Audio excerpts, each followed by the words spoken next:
एक ऋषि जो कि पुराने आयुर्वेद और योग के विशेषज्ञ थे, एक नगर के बाहर अपनी कुटिया बनाकर रहा करते थे।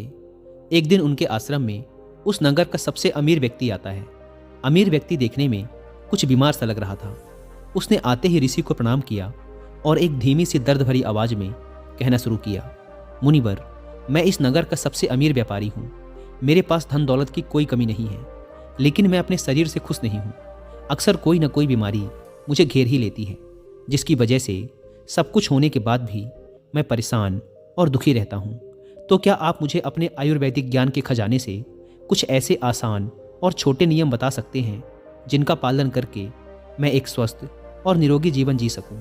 ऋषि ने व्यापारी की बात को पूरे ध्यान से सुना और फिर कहना शुरू किया, आयुर्वेद में कहा गया है कि जिस व्यक्ति को हमेशा निरोगी और स्वस्थ रहना है, उसे अपने शरीर के वात, पित्त और कफ को हमेशा संतुलित रखना चाहिए। त्रिदोष आधारित शरीर है हमारा। कोई सी भी बीमारी केवल इन 3 दोषों की वजह से ही होती है, वात दोष, पित्त दोष और कफ दोष। जब वात बहुत बिगड़ जाता है तो 80 से ज़्यादा बीमारियां आती हैं। जब शरीर का पित्त बिगड़ता है तो 46 से ज़्यादा बीमारियां होने की संभावना बढ़ जाती है, और जब कफ बिगड़ जाता है तो 28 से ज़्यादा बीमारियां होती हैं। और अगर वात, पित्त और कफ तीनों बिगड़ जाएं तो शरीर में 148 से ज़्यादा बीमारियां हो जाती हैं। सर्दी, खांसी, जुखाम व दस्त से लेकर बड़ी से बड़ी बीमारियां भी केवल वात, पित्त और कफ के बिगड़ने से ही शरीर में होती हैं। इतना कहकर ऋषि थोड़ी देर के लिए मौन रहे और फिर कहना शुरू किया, भारतवर्ष के सबसे महान आयुर्वेदिक चिकित्सकों में से एक महर्षि बागभट्ट ने अपनी दोनों रचनाओं अष्टांग हृदयम और अष्टांग संग्रहम में शरीर की कार्य प्रणाली को समझाने और इसे स्वस्थ बनाए रखने के लिए 7000 नियम बताए हैं, जिनमें से 4 नियम जो कि शरीर के वात, पित्त और कफ को संतुलित रखने के लिए सबसे ज़्यादा जरूरी हैं, आज मैं तुम्हें बताता हूँ। तो तुम्हारे शरीर के वात, पित्त और कफ तीनों एक साथ संतुलित रहें, इसके लिए पहला नियम है कि खाना खाने के तुरंत बाद पानी नहीं पीना। महर्षि बागभट्ट कहते हैं कि खाना खाने के तुरंत बाद पानी पी लेना जहर पी लेने के समान होता है। व्यक्ति ने कहा, लेकिन क्यों मुनिवर? ऋषि ने कहा, हम जो कुछ भी खाते हैं वो हमारे पेट की एक जगह पर जाकर इकट्ठा हो जाता है, जिसे संस्कृत में जठर कहते हैं, या हिंदी में कुछ लोग इसे अमाशय भी कहते हैं। अब जैसे ही हमारा खाना जठर में पहुंचता है, इस खाने को पचाने के लिए जठर से अम्ल निकलता है, जिसे जठर अग्नि भी कहते हैं। अब यहाँ हमारा खाना अम्ल के माध्यम से जलता है, जिसे सरल भाषा में लोग पचना कहते हैं। लेकिन अगर हम खाने के तुरंत बाद पानी पी लेते हैं तो यह हमारी जठर अग्नि को शांत कर देता है, यानी अम्ल पानी में घुलकर पतला हो जाता है, जिससे उसकी क्रियाशीलता कम हो जाती है, और फिर हमारा खाना ठीक से पचता नहीं, बल्कि पेट में पड़ा पड़ा सड़ता रहता है। और फिर यह सड़ रहा खाना पेट में 100 से अधिक जहर पैदा करता है, जो कि इंसान के शरीर में 80 से अधिक बीमारियां पैदा करते हैं। पेट में गैस बनना, जलन पड़ना और पेट फूलने जैसी समस्याएं उन्हीं को होती हैं जिनका खाना ठीक से पचता नहीं। और खाने के ठीक से ना पचने का सबसे बड़ा कारण है खाने के तुरंत बाद पानी पी लेना। व्यक्ति ने पूछा, लेकिन मुनिवर, खाने के कितनी देर बाद तक पानी नहीं पीना चाहिए? ऋषि ने कहा, कम से कम 1 घंटे तक, क्योंकि जठर अग्नि के जलने की यह प्रक्रिया खाने के 1 घंटे बाद तक चलती रहती है। व्यक्ति ने फिर पूछा, मुनिवर, क्या खाना खाने के पहले पानी पी सकते हैं? ऋषि ने कहा, हाँ, खाना खाने के पहले पानी पी सकते हैं, लेकिन खाने के तुरंत पहले नहीं, बल्कि खाने से आधे घंटे पहले। तुम जितना चाहो उतना पानी पी सकते हो। व्यक्ति ने फिर प्रश्न किया, मुनिवर, खाना खाने के बाद 1 घंटे तक पानी तो नहीं पीना, लेकिन क्या उसकी जगह कुछ और पिया जा सकता है? ऋषि ने कहा, हाँ, खाना खाने के बाद खट्टे फलों का जूस, दही की लस्सी, मट्ठा, दूध या नींबू की शिकंजी पी जा सकती है। और खाने के पश्चात ये खट्टे पदार्थ पीने से हमारे भोजन को अच्छे से पचने में सहायता भी मिलती है। लेकिन अगर तुम इनका और भी ज़्यादा फायदा लेना चाहते हो तो सुबह के नाश्ते के बाद खट्टे फलों का जूस, दोपहर के खाने के बाद दही की लस्सी या मट्ठा, और रात के खाने के बाद दूध पीना और भी ज़्यादा फायदेमंद होता है। जो व्यक्ति इस पहले नियम का पालन करेगा उसे भोजन के सड़ने से पैदा होने वाली 80 बीमारियों का कभी सामना नहीं करना पड़ेगा।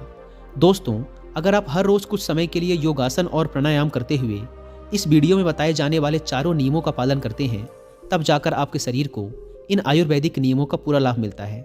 योगासन और प्राणायाम के बारे में विस्तार से जानने के लिए आप कुकरम पर हिंदी में एक ऑडियो बुक भी सुन सकते हैं, जिसका नाम है योगासना एंड साधना।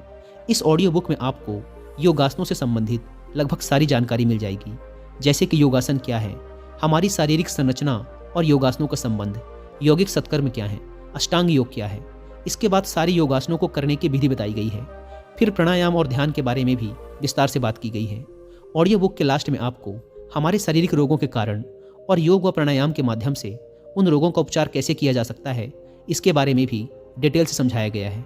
और अब आप कुकू एफएम पर इन ऑडियो बुक्स को सुनते हुए इनके नोट्स भी बना सकते हैं। यहाँ ऐड नोट्स के ऑप्शन पर क्लिक करके आप हर एक चैप्टर की इंपॉर्टेंट बातों को लिखकर उन्हें सेव कर सकते हैं, जिससे आपको दोबारा ऑडियो बुक सुनने की जरूरत नहीं पड़ती और आप जब चाहें उस किताब के सबसे इंपॉर्टेंट लेसन को रिकॉल कर सकते हैं। कुकू एफएम का ये स्पेशल फीचर मेरी बहुत हेल्प करता है बुक्स की सबसे इंपॉर्टेंट बातों को याद रखने में। और अभी फर्स्ट मंथ ऑफर भी चल रहा है।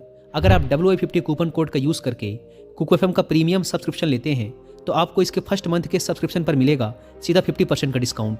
यानी इसके एक महीने का सब्सक्रिप्शन आपको पड़ेगा 99 रुपीज़ की बजाय सिर्फ 49 रुपीज़ का। लेकिन याद रहे, यह ऑफर सिर्फ फर्स्ट मंथ के लिए ही वैलिड है। ऐप को डाउनलोड करने की link description and first comment पर मिल जाएगी। ऋषि ने आगे कहा, वात, पित्त और कफ तीनों को एक साथ संतुलित रखने के लिए महर्षि बाघभट्ट द्वारा बताया गया दूसरा नियम है कि जब भी पानी पियो हमेशा घूंट घूंट भरकर पियो। व्यक्ति ने फिर प्रश्न किया, लेकिन ऐसा क्यों मुनिवर? ऋषि ने कहा, हमारे मुंह के अंदर जो लार होती है वो क्षारी होती है और हमारे पेट में अम्ल बनता है। जब हम घूंट घूंट भरकर पानी पीते हैं तो हर बार थोड़ी थोड़ी लार पानी में घुलकर हमारे पेट में जाती है और यह क्षारी लार पेट में उपस्थित अम्ल को निष्क्रिय कर देती है, जिससे हमारे पेट की अम्लता कम हो जाती है। पेट में जलन की समस्या समाप्त हो जाती है और जिसके पेट में अम्लता नहीं होगी उसके रक्त में भी अम्लता नहीं होती और जिसके रक्त में अम्लता नहीं होती उसके शरीर का वात, पित्त और कफ तीनों संतुलित बने रहते हैं। और अगर संभव हो सके तो जब भी तुम पानी या कुछ भी पियो तो उसका हर एक घूंट अपने मुंह में रखकर जीभ के माध्यम से उसे कुछ देर के लिए अपने मुंह में घुमाओ और फिर उसके बाद उसे अंदर गुटको। इससे तुम्हारे शरीर को और भी ज़्यादा फायदा मिलेगा और तुम्हें कभी भी अम्लता या पेट में जलन की शिकायत नहीं होगी। अगर हम और थोड़ा गहराई में जाएं तो हमें ये अनुभव होगा कि प्रकृति भी हमें घूंट घूंट भरकर आराम से पानी पीने के संकेत देती है। तुम किसी भी पक्षी को देखो, वह भी अपनी चोंच से एक एक बूंद भरकर ही पानी पीता है। कुत्ता, बंदर, शेर, ये सभी जानवर भी अपनी जीभ से चाट चाट कर ही पानी पीते हैं। कोई भी एक साथ पानी को घट घट करके नहीं पीता। केवल कुछ बड़े जानवर जैसे गाय, बैल, हाथी ही पानी को एक साथ एक सांस में पीते हैं, क्योंकि इनके शरीर को बड़ी मात्रा में पानी की जरूरत पड़ती है और चाट कर या घूंट घूंट भरकर पानी पीने से इनके शरीर की पानी की पूर्ति नहीं की जा सकती। लेकिन इंसान धीरे धीरे पानी पीकर भी अपनी प्यास बुझा सकता है। इसीलिए अपने पानी पीने का तरीका बदल दो और घूंट घूंट भरकर पानी पियो। ऋषि ने आगे कहा, तीसरा नियम, चाहे कितनी भी प्यास लगी हो लेकिन कभी भी ज़्यादा ठंडा पानी मत पियो। व्यक्ति ने कहा, अब इसका भी कारण बता दें मुनिवर। ऋषि ने कहा, हमारा शरीर अंदर से गर्म होता है और जब हम बहुत ठंडा पानी पी लेते हैं तो उस ठंडे पानी के तापमान को हमारे शरीर के तापमान के बराबर लाने के लिए हमारा शरीर अपनी बहुत सी ऊर्जा खर्च कर देता है, जिससे हमें सुस्ती और थकान महसूस होती है। साथ ही ज़्यादा ठंडा पानी पीने से शरीर के अंदर अचानक तापमान में बदलाव आ जाता है, जो हमारे शरीर के पित्त और कफ के संतुलन को बिगाड़ देता है और हमें सर्दी, खांसी, जुखाम और बुखार जैसी समस्याओं का सामना करना पड़ सकता है।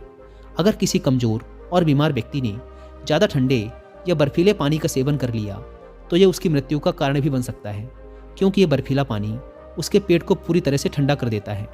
पेट ठंडा होते ही हृदय ठंडा हो जाता है, हृदय ठंडा होते ही मस्तिष्क ठंडा हो जाता है और मस्तिष्क के ठंडा होते ही इंसान का पूरा शरीर ठंडा पड़ जाता है और शरीर ठंडा पड़ते ही इंसान की मृत्यु हो जाती है। इसीलिए महर्षि बाघभट्ट ने ज़्यादा ठंडे पानी के सेवन को गलत बताया है।